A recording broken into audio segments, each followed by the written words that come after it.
You already know the theory. Control what you can, let go of what you can't. You've heard it 100 times. So why does your mind still spiral at 2 a.m.? Why does one email still wreck your whole day? Why do you know the rule and still lose to your own thoughts? Because nobody ever taught you how the mind actually works underneath that rule. You memorize the conclusion. You never train the mechanism. Today, that changes. Today, we take the mechanism apart and you learn to run it.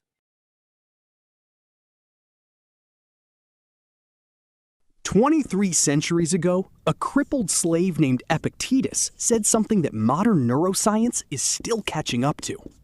It is not events that disturb people. It's their judgments about events. Read that again, because it changes everything.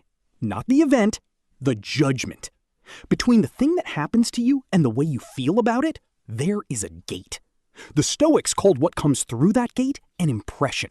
Your boss's tone, the silence after a text, the number on a scale. Raw signal, nothing more. What happens next is where your entire life gets decided, and most people never even notice it's happening. The Stoics called this the moment of assent. It's where you either agree with the impression, this is bad, this means I'm failing, this person is against me, or you hold it at arm's length and look at it for what it actually is. Assent is the one move in this entire system that belongs to you. Not the event, not the impression, the agreement. That's your leverage point. That's where you take the wheel back. Here's what the ancients couldn't see but felt instinctively. Your brain is built to answer the checkpoint before you get a vote. When a threatening impression hits, a harsh message, a sudden deadline, a look someone gives you, it slams into the amygdala first. Its entire job is speed, not accuracy. It doesn't wait for the full picture. It reacts to the shape of danger. Meanwhile, your prefrontal cortex, the part that reasons, weighs context, actually chooses, is slower, structurally slower.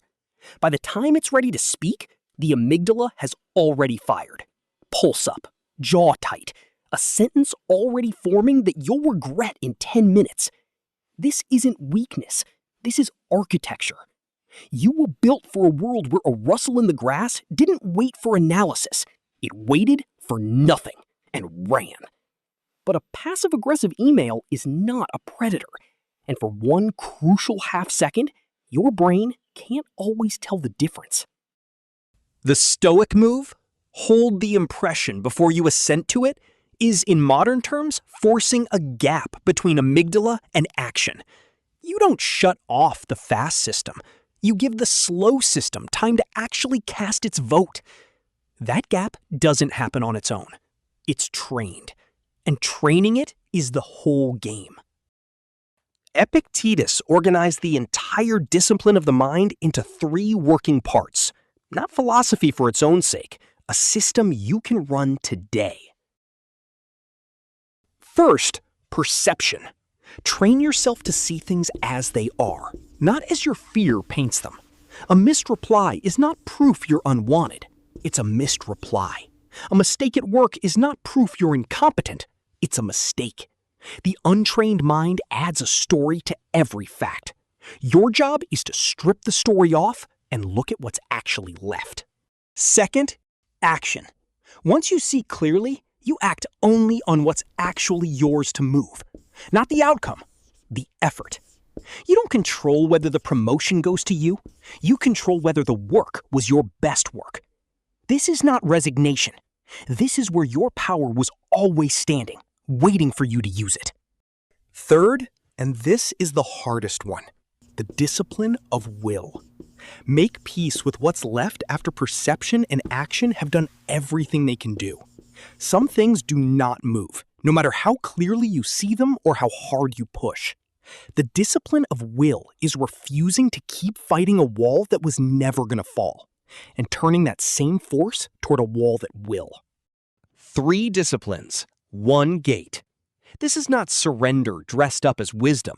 This is precision. putting every ounce of your effort exactly where it can actually win. Here's the mechanism the Stoics didn't just believe in, they drilled it every single day. Every morning, before the impressions started arriving, they rehearsed. Marcus Aurelius, running an empire, opened his private notebook and wrote, "Today I will meet people who are ungrateful, arrogant, dishonest." Not to become bitter, to kill the element of surprise.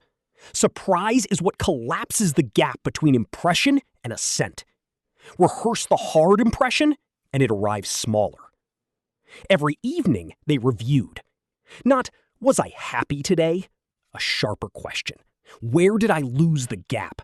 Where did an impression land and I handed over my vote instantly, without even looking? That's the one thing that was actually yours, and you gave it away for free.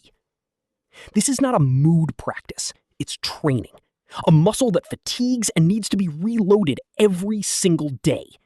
Skip a day, and the gap closes back up. That's why this discipline is quiet, not dramatic. It doesn't ask for a breakthrough, it asks for repetition.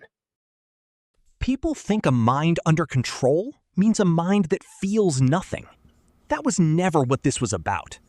A trained mind still feels the impression. The grief still lands. The insult still stings on contact. What changes is what happens after.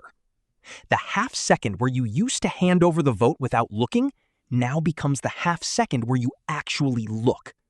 That's the entire discipline. Not becoming unbreakable, becoming aware of the gate every single time something tries to walk through it. The mind you never learned to control was never a mystery. It was a mechanism sitting in plain sight, waiting for you to grab the one moving part that was always yours. Tonight, before you sleep, ask the one question. Where did I lose the gap today? Write it down. Tomorrow, catch it 1 second earlier. That's the whole practice.